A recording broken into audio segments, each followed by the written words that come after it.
शोहरत की बुलंदियों को छुआ है। इनके कम से कम 100 के करीब आर्टिकल हिंदुस्तान भर के रसायन में छाए हो चुके हैं। तो मैं जनाब गुलाम नबी कुमार साहब से गुजारिश करूँगा कि वो आए और अपना तहकीक के साथ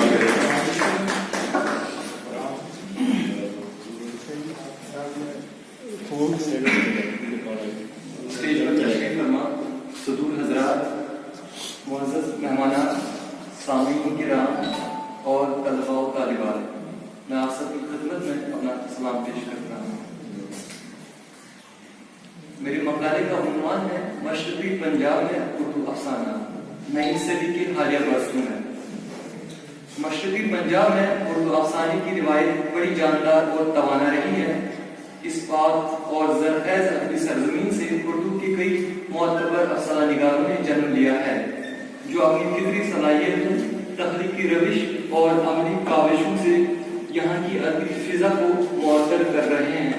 जी हाँ, ये वही सरज़मीन है जिसने मंटो, बेली, कृष्ण चंद्र, अहमद नदीम कासमी, बलवंत सिंह, रामलाल, जोगेंद्र पाल, रतन सिंह, श्रवण कुमार वर्मा, केवलदीर, मोहम्मद बशीर माजिद मुदव्वी, साली जमील बराड़, रीनू बहल जैसे उर्दू के मायानाज और मुमताज अफसाना निगारों को पैदा किया, जिन्होंने यहाँ उर्दू का वो बीज बोया जो आज शाखे समरदार होकर तिश्निगाने अदब की प्यास बुझा रहा है।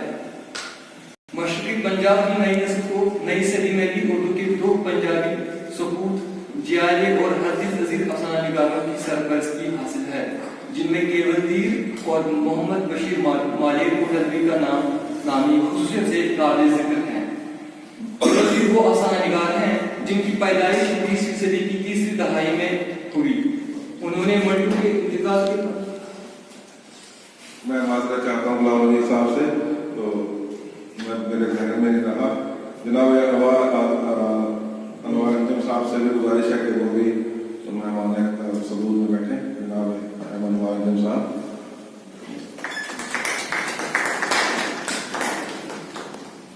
केवलदीर वो अफसाना निगार हैं जिनकी पैदाइश 20वीं सदी की तीसरी दहाई में हुई। उन्होंने इंतकाल के एक दो बरस बाद लिखना शुरू किया, लेकिन केवलदीर ने बचपन ही में मंटू और दीगर मुआसरिन की अफसाना निगारी का मुताला करना शुरू किया था। बाद में इसी शौक ने उन्हें अफसाना निगारी की तरफ मायल किया। केवलदीर की मुख्तलिफ ज़बानों में मुख्तलिफ मौज़ूआत पर सबसे ज़ायद किताबें शाया हो चुकी हैं। चूँकि उनकी शोहरत का बाइस भी उर्दू ज़बान की बनी है, जिससे उन्होंने अपनी अदबी ज़िंदगी का आगाज़ किया था, इसलिए उनकी बेशतर किताबें उर्दू ज़बान की में शाया हुई हैं। हिंदुस्तान में अब तक केवलदीर की कहानियों के 4 मजमूए शाया हो चुके हैं, जिनमें बिखरी हुई जिंदगी, अपना दामन अपनी आग, कहानियां और बरचलन शामिल हैं। पाकिस्तान से भी उनके 2 अफसानी मजमूए यादों के खंडर और लव स्टोरीज फ्रॉम इंडिया शाया हुए हैं, जो वहाँ 2-3 कहानियों के इजाफे और नामों की तब्दीली के साथ शाया किए गए हैं। 2018 ईस्वी में प्रोफेसर इब्तिजा करीम की तरतीब शुदा किताब केवलदीर कहानियां तज्जियाती मुताला नाम से शाया हुई। इस किताब में केवलदीर की कहानियों पर तज्जियाती मज़ामीन के अलावा मौसूल की तकरीबन अब तक की तमाम अहम कहानियां शाया की गई हैं। इस तरह बदचलन के अलावा प्रोफेसर इब्तिजा करीम की किताब नई सदी में केवलदीर की अफसानवी जहत का मुकम्मल अहाता करती है। केवलदीर अब जिंदगी के उस पड़ाव पर कदम रख चुके हैं जहाँ हाथों में इर्तियाश और जिस्म लागत व कमजोर हो जाता है। इस हालत में अफसानों की तख्लीक करना अब केवलदीर के लिए शायद मुमकिन न हो, ताहम जो अफसानवी सरमाया वो तख्लीक कर चुके हैं वो भी काफी तवील अरसे तक मौज़ूए बहस बनने का जवाब पैदा करते हैं। केवलदीर ने अंग्रेजों के खिलाफ मुल्क की जदोजहद को देखा, उन्होंने मुल्क की आज़ादी भी की और उससे पैदा शुदा इंतशार भी देखा। केवलदीर ने आज़ादी के बाद आज तक मुल्क में रोनुमा तमाम तब्दीलियों को देखा। इस तरह अपनी पैदाइश के बाद मुल्क में रोनुमा तमाम हालात व वाक़यात की केवलदीर के शदीद गवाह भी बने। केवलदीर इस दौरान कई अदबी तहरीकात और रुझानात से भी गुजरे हैं। उन्होंने तरक्की पसंद तहरीक का ज़माना भी देखा और उसके खिदमतगुजारों की को भी न सिर्फ देखा बल्कि पढ़ा और जाना भी। उन्होंने जदीदी तहरीक भी देखी और माबाद जदीद अदब से उनका वास्ता भी पढ़ा। अब केवलदीर नई सदी में कदम रख चुके हैं। अगर यूँ कहा जाए तो मुबालिगा न होगा कि केवलदीर अब एक मुकम्मल मुकम्मल सदी का खजाना बनने जा रहे हैं। केवलदीर के अफसानों की कई जहतें हैं। एक तरफ उनके अफसानों में आजादी से पैदा होने वाले बेगवाराना फसादात की अक्कासी होती है, तो दूसरी तरफ उनके नाम पर सियासत करने वाले नाम नहाद सियासत दामों की बदनुमा तस्वीरें नुमायां होती हैं। जहाँ एक तरफ उनके अफसानों में रोमान पसंदी है, तो वही उनमें समाजी, मुआशी और अखलाकी बुराइयों का पर्दाफाश किया गया है। केवलदीर ने अपने अफसानों में मशरक़ी तहजीब के साथ साथ मगरबी तहजीब और कल्चर की मनफी पहलुओं की भी बड़ी जानकारी से ऐबजोई की है। मौसूफ की अफसाना निगारी समाज की निचली सतह के इंसान, मुतवस्सित तबके और ऊंची जात दरअसल हर एक फर्द को अपना अफसानी मरकज बनाया है। केवलदीर मुल्क के दिगरगू हालात के तजिया निगार भी हैं और वो मुल्क की भाईचारगी, यकजहती और साबियत की भी परवरदा साबित हुए हैं। मुल्क दुश्मन और अमन मुखालिफों की केवलदीर ने अपने अफसानों में सख्त नुक्ताचीनी की है। केवलदीर एक नफ्स कहानीकार वाक़ा हुए हैं। उन्होंने इंसानी नफ्सियात की कशमकश को जिस फनकाराना अंदाज से तस्वीर कशी की है, वो इन्हीं की शख्सियत का खासा है।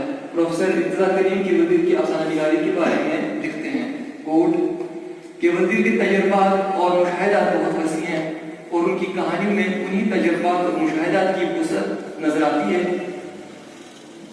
इन्हीं तजर्बात और मुशाहिदात की वुसअत नजर आती है।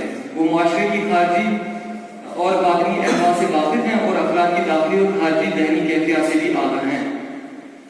उनकी कहानियां पढ़ते हुए एहसास होता है कि वो अफराद और माशरे की मुकम्मल नफ्सियात पर गहरी नजर रखते हैं। वो और अपने आस पास ही से अफसानों के लिए किरदार का इंतखाब करते हैं। इनके अफसानों में समाजी, सियासी और सकाफती हक़ाइक़ का इज़हार बड़ी खूबसूरती से मिलता है और कहानी कहने का अंदाज भी मुतासिर है। यही वजह है कि उर्दू के बड़े नक़ादों, दानिशवरों और कहानीकारों ने उनकी कहानियों को सराहा है। अनकोट। प्रोफेसर इर्तिजा करीम के मंदरजा बाला इत्तिबा से केवलदीर की कहानी कायनात का थोड़ा सा ही सही, लेकिन उनकी तजुर्बात के मुशाहिदात दुनिया का पता चलता है।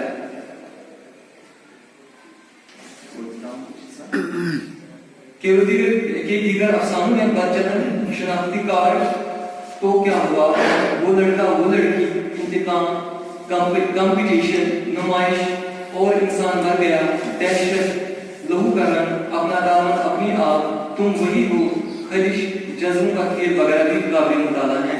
ये अफसाने इंसानी रिश्तों, नफ्सियाती उलझनों, माशरे की बदजलियों, तहजीब और कल्चर के मसाइल, फिरकाबंदियों, मजहबी रवादारी, इंसान की शिकस्त और वगैरह की जिंदा जागती मिसाल पेश करते हैं। प्रोफेसर गजनफर अली केवलदीर की कहानी के हवाले से अपने ख्यालात का इजहार इस तरह करते हैं, कोट, केवलदीर की कहानी की किताब में 3 तरह की कहानियां मौजूद हैं। एक वो जो रोमान के खमीर से उठी हैं और जिन्हें हुस्न की आंच और इश्क की आगों में पकाया गया है। दूसरी वो जिन्हें फसादी ज़हनों के ज़हराब में और मासूम बेगुनाह इंसान के खून से बोला गया है।